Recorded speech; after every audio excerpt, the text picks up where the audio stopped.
Right now on the National Weather Desk, after the storms, communities across the Great Plains picking up the pieces after dozens of tornadoes destroyed homes and businesses, and the new severe weather threat today. I felt like I was in the scene of Twister. How can experts tell the difference between tornadoes and straight-line winds? We'll explain. How wind gets sucked into the storm, then down and out. Winter weather took a toll on New England beaches. Will they be ready for summer fun next month? Pretty rough winter of bad weather and storms. Meet the meteorologist who says he got death threats for talking about climate change. Because that is a huge issue, and it's a safety issue for all of us. Plus, we'll visit one of the only places in the country where red poppies grow naturally. From our nation's capital, this is the National Weather Desk.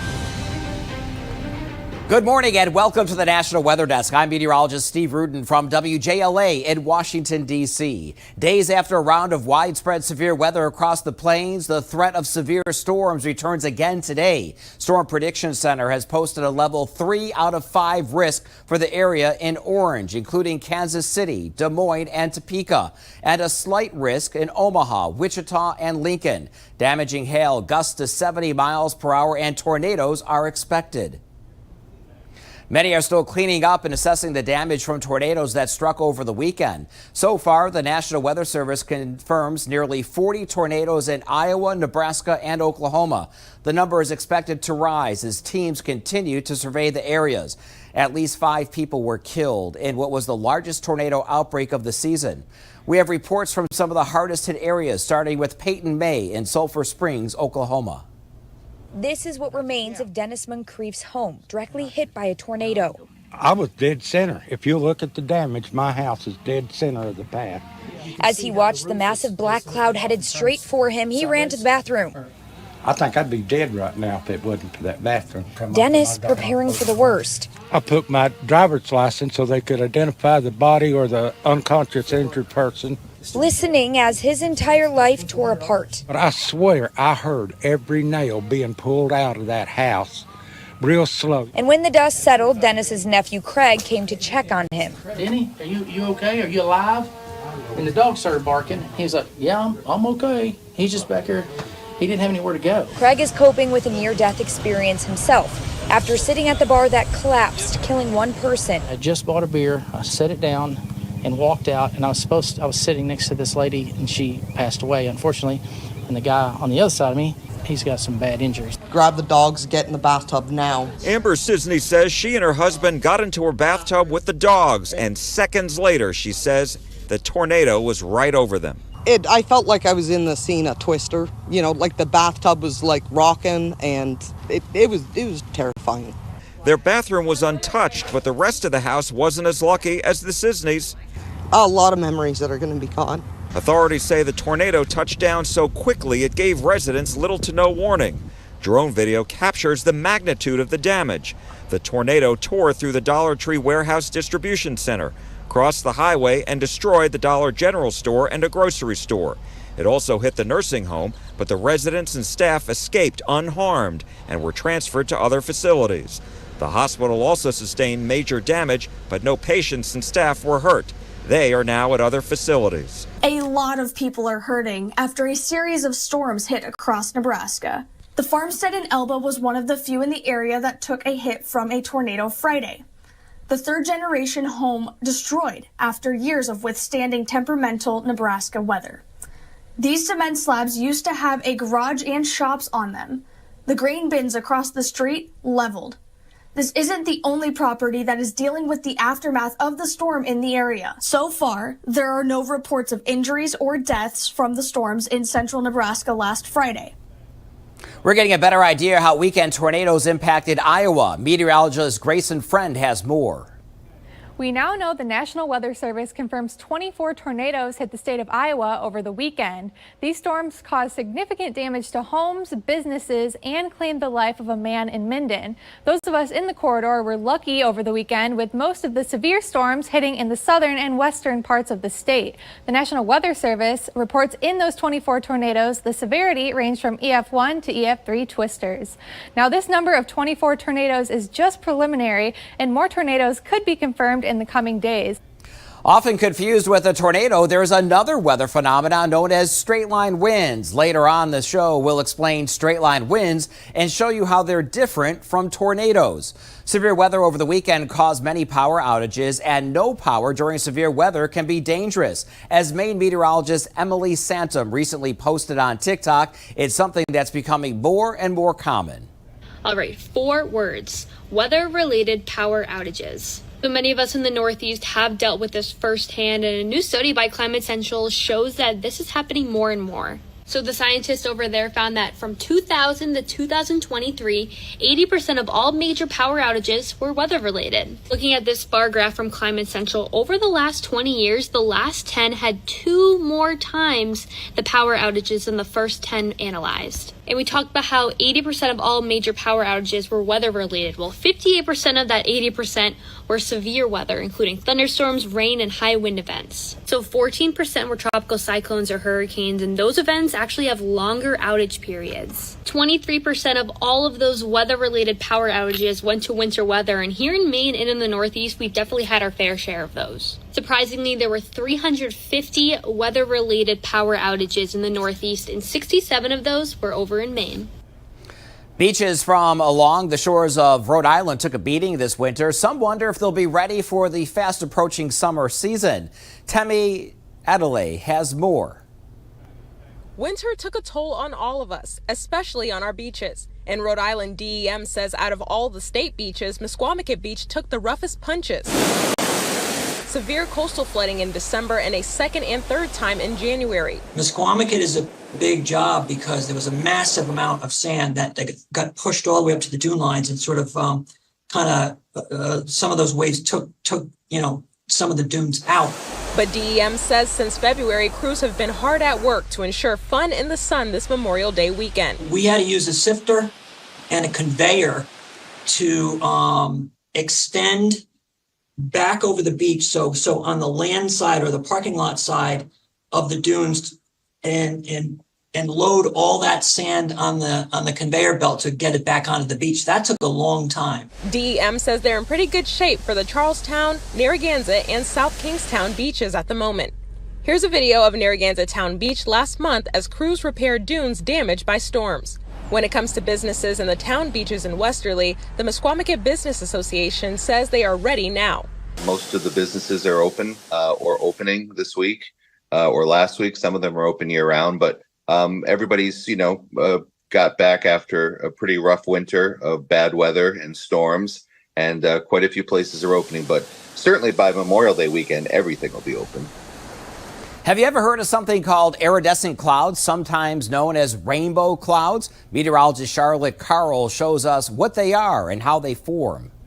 This is a look from one of our viewers. Bonita sent us this gorgeous picture. I'm not sure if y'all can see it, but these are actually some rainbow cirrus clouds. These are called iridescent clouds, or this phenomena is called iridescence. This happens because of a process called diffraction, where we have these clouds that have uniformly sized small water droplets or ice crystals. Because these are cirrus clouds, they're really high in the atmosphere. These are likely ice crystals, and those uniformly sized droplets or crystals scatter the light, making it appear as though there is a rainbow. This happens high in the atmosphere in altocumulus, cirrocumulus, lenticular, and cirrus clouds.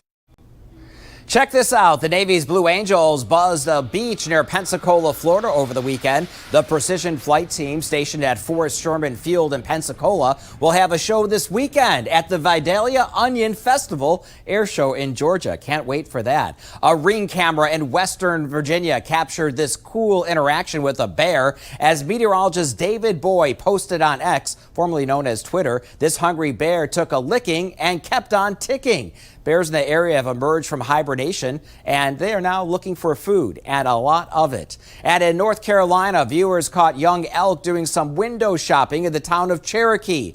Thanks to Chattanooga meteorologist David Glenn for posting this picture on Facebook. And coming up on the National Weather Desk, the strange history of how the red poppy plant became so popular in Texas. And we'll better help you understand sea breezes and how it impacts inland temperatures.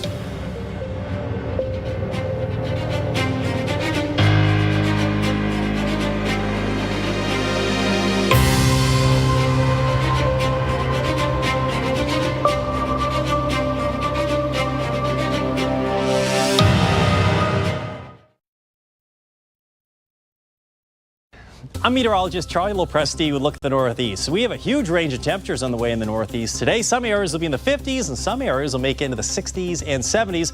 Notice some of these showers early in the day. Those will be moving out through parts of New England. Now, where skies are brightest, we're going to be warmest, especially in New York here. But with that happening, we have a greater chance for thunderstorms as well. That's about 3:30 in the afternoon. Those thunderstorms will weaken and turn into showers for later on tonight through parts of New England, and look for a mainly cloudy sky for most of the area on Wednesday.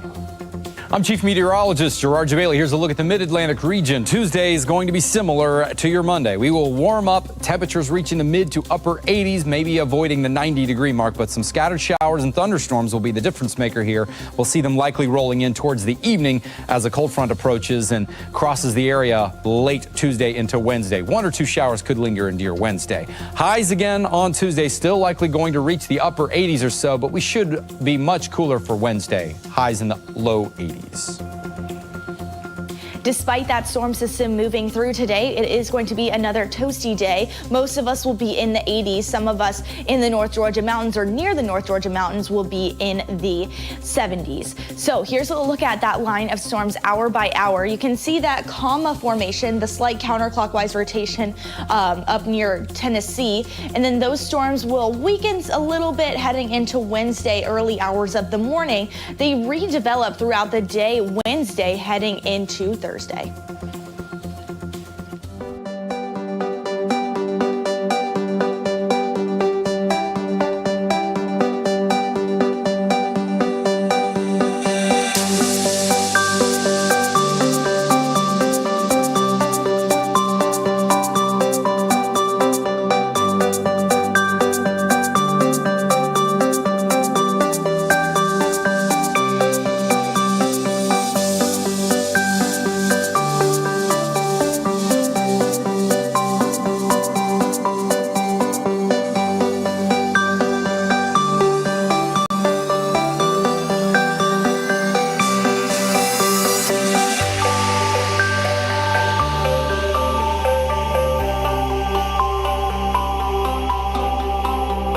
You are watching the National Weather Desk. We have been talking a lot about tornadoes today, but there's another weather phenomenon called straight line winds, often mistaken for a tornado. Meteorologist George Flickinger explains the difference. Take a look at this storm I'm showing you. This shows you the airflow within a severe thunderstorm, how wind gets sucked into the storm, then down and out as straight line wind or outflow. An extreme type of straight line wind is a derecho. And if you were here during the summer of 2012, you know exactly what I'm talking about.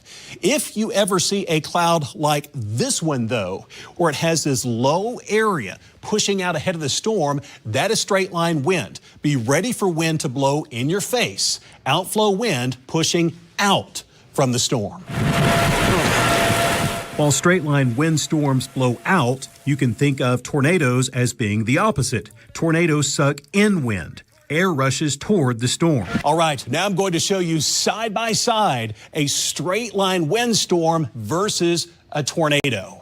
Both can cause large amounts of storm damage, especially to trees, but that's about where the similarities end with straight line wind and a tornado. Here are the differences. A straight line wind is a long-lasting storm. It can be 10 to 20 minutes with a wide path of 60 to 80 mile an hour wind. A tornado is quick, 30 seconds to a minute with a narrow path, but it's going to have stronger wind, which can exceed 100 miles per hour. Texas is known for its bluebonnets, but there's one town known for its red poppies, and they have a festival to celebrate the iconic flowers. Meteorologist Chicago Widler explains their unusual history. Georgetown, Texas is the red poppy capital of the state. You'll see red poppies all over town, but you might be surprised to know they're not native. They're not really native to Texas. Carrie Miller is the tourism manager for the city of Georgetown, which hosts thousands of visitors each year at its Red Poppy Festival. You'll see bright red blooms all over the town square, on buildings, signs, art, and just about anything you can think of. The poppies came to Georgetown when a soldier during World War I, this named Okra Compton, he sent seeds from Flanders Field home to his mother. She lived at this historic home on 7th Street. She planted them and they spread, and every spring they come up and we have beautiful red poppies in Georgetown. Red poppies are native to Western Europe. A famous World War I poem called In Flanders Fields was written by a Canadian officer named John McCrae. In Flanders Fields, the poppies blow between the crosses, row on row. Red poppies symbolize remembrance and hope. From those first seeds planted 100 years ago to today, when Georgetown residents continue the tradition. We have the most beautiful square. We have the most fabulous people, stores, welcoming. And this year, the poppies are better than ever. We got a lot of rain in the fall, so this has been one of our most beautiful years for red poppies because of the weather. They're so weather dependent and so dependent on rain and not getting too hot. The season started early in February, but it's still hanging on. The magic number? 90 degrees. We've only been there once this year. Unfortunately, once it gets that hot, they can't survive in the heat. Poppies are annuals, but in Georgetown, they pop up year after year. As far as we know, this is the only city in Texas where the poppies grow, where they come up and reseed themselves every year. And I think that we're the only city in the U.S. where they reseed themselves. Germinating for generations to come. I think it's great. I love coming here. I like Georgetown in general. In Georgetown, Texas, north of Austin, I'm Chicago Windler for the National Weather Desk. Red poppies in Austin may be beautiful, but for many, trees and flowers are common this time of year mean bad allergies. Add a little bit of wind and it becomes even worse. Meteorologist Dante Ricky has more. Warmer than normal conditions outside. Plenty of sun has allowed the trees to bud earlier, the leaves being produced. In addition to that, the sunshine and the warmer conditions allows pollen to be released from the leaves and flowers outside. Unfortunately, when the wind blows, that can create a problem for those of you who struggle with allergies this time of the year. Here's some helpful tips. Might want to close those windows and doors of your home, even during the daytime. It might be a nice day with a light breeze, but that can allow the pollen in very easily. If you have to be out and about on those warm and sunny days, once you do come inside, maybe take a shower and get those clothes washed off. That will help to keep the pollen counts off of your body for sure. And if you do have to do outdoor work or any activities like going out and mowing the lawn, a cool and cloudy day would be your best option to stay away from those allergy symptoms for sure. Those warmer and sunny days, that's when we see those higher pollen counts outside in their backyard. For the National Weather Desk, I'm meteorologist Dante Ricky. One role of a meteorologist is to share life-saving weather information. But what happens when they go beyond the role to discuss something perhaps more polarizing but very real, like climate change? Chris Gollinger did just that, and it resulted in death threats. Emily Gracie spoke to Chris about the ever-changing role of the TV meteorologist. As broadcast meteorologists, it's our job to keep the public safe. And during severe weather, that's maybe breaking into programming to talk about a tornado warning, to track a storm. But when it's quiet, especially, it's educating the public about climate change, because that is a huge issue and it's a safety issue for all of us. So how did you do it? How did you start communicating that information? I brought it up with station management after my time covering those storms and said, we should be doing more. And how about a weekly series? It was met with skepticism because they said, well, usually we have to have something that can sustain itself for a while if it's a recurring series. An executive producer and I worked on a storyboard, and we soon found it was overwhelming, the amount of content that really could come from covering climate change. At the end of the day, there were a lot of people that were appreciative of it, but it ended with essentially a death threat that I received and a series of harassing emails from the same individual. And even after police arrested him, it was something that left me and my family concerned and kind of worried and always looking behind our backs. And after a year of going through extensive therapy, I just decided that this wasn't the move for us, and we ultimately left. And I didn't leave because I was scared. I left because I wasn't able to do it more. And I thought I could make a bigger difference if I left that situation, if they weren't going to allow me to communicate about it anymore. So I'd love to hear your thoughts because of what you've been through, on effective climate communication and the best way to go about it in these different scenarios, whether you're a broadcast meteorologist or whether you're, just a concerned citizen? Emily, you have to know your audience, and you can't talk down to people. You can't sound like you are this expert authority figure, even though you aren't expert in the subject matter. People don't like to listen to people that are talking down to them, and you need to find issues that are important to them. To hear more of Chris's story and about effective ways to communicate real impacts about climate change, check out this week's episode of our podcast, Off the Radar. Listen anywhere you get your podcasts. Time for a short break and a flight over Ohio's Pyramid Hill Sculpture Park, just north of Cincinnati and south of Dayton.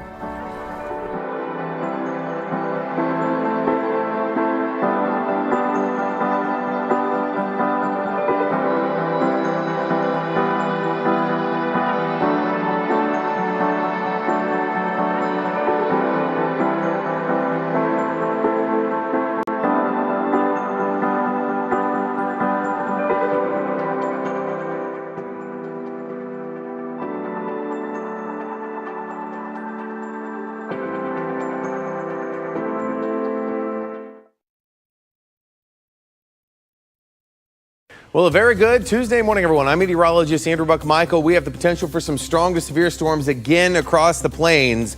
So make sure to stay weather aware. If you get a warning, take that serious. And a little bit of a break for Illinois and Indiana for the day today. More storms firing up across the southern plains heading into the day tomorrow, and pretty warm for most of the region for your Wednesday. Same for Thursday. And we got more of those storms out there. Some of these could pack quite a punch over the next few days.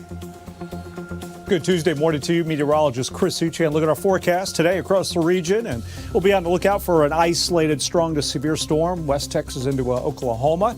Temperatures in the 80s to around 90, and of course humid. Any rain chance closer to the Gulf Coast would be very much isolated. We step into Wednesday's forecast, and another active period ahead of us here. Into the afternoon, we have a marginal to a slight risk of severe storms, humid 80s, possibly getting a few storms with wind gusts and hail. Well, hi there, everybody. I'm meteorologist Shannon O'Donnell. Out west, it is the final day of April, and it will be seasonably warm in the deserts. We're talking about 90s between Vegas and Phoenix, 62 around Salt Lake City. Look at the chilly temps, though, around the Pacific Northwest. That's because the current weather maker, little trough of low pressure, will continue to dig south into Oregon, carrying most of the showers south toward Portland today. Mountain snow over the Bitterroots and gusty over the Four Corners. And that's the scene from here.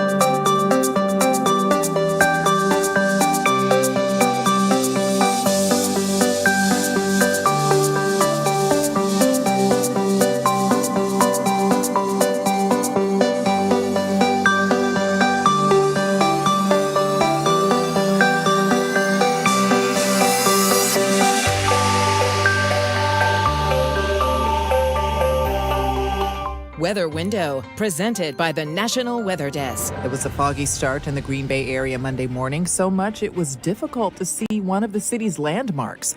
It took a while for all these low-hanging water droplets to go away.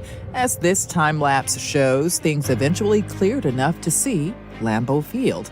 For any sports lovers, we'll just say the fog did a slow-moving Lambeau leap. Listen to Off the Radar, new episodes every Tuesday. During spring and early summer, sea breezes develop along the coast in Maine. Meteorologist Ryan Munn explains how they form and the impact inland. Right now, the Gulf of Maine water temperature is in the low to mid 40s, and as the land heats up this time of the year, the actual water temperature over the ocean generally stays the same. This creates a very weak area of low pressure due to rising air over the land, and the air that rises must be replaced by the sinking air, or a weak area of high pressure over the colder water. This creates the sea breeze as air flows from high pressure to low pressure We'd love to share your weather content on air. You can find us on all your favorite social media platforms. Just search the National Weather Desk. We'll be right back.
Thank you so much for looking in this morning. I'm glad you were able to join me. I'm meteorologist Steve Rudin from WJLA in Washington, D.C.